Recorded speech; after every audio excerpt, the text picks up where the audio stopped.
Halo Sobat Mania, kembali lagi di BRC Official. Ada kabar menarik nih mengenai PSM Makassar, telah melepas 3 pemain, setelah berakhirnya Liga 1 2024/2025. Di sisi lain, belum ada pemain baru yang direkrut. Terkini, PSM baru saja mengumumkan melepas kiper Suardi Harlan, Rabu tanggal 18 Juni tahun 2025 yang dipinjamkan ke PSIM Yogyakarta. Ia menjadi pemain ketiga yang dilepas PSM, setelah berakhirnya kompetisi. Komposisi para pemain, yang sudah lebih dulu dilepas PSM, adalah 2 pemain asing dan 1 pemain lokal. Kedua pemain asing itu adalah Nermin Haljeta, dan Latir Fal. Bismillah, terima kasih PSM Makassar, serta manajemen dan owner, telah menerima Harlan selama 3 tahun. Semoga PSM Makassar sukses terus dan berjaya. Mohon maaf kalau ada salah.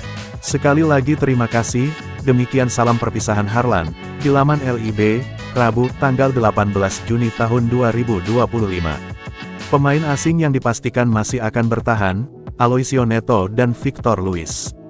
Adapun sang kapten Yuran Fernandes, masih memiliki kontrak setahun, meski sedang dalam proses hukuman dari Komdis PSSI.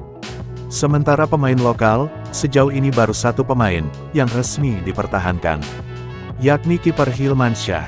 Adapun 10 pemain lokal, masih terikat kontrak hingga 2026, yang semuanya pemain lokal.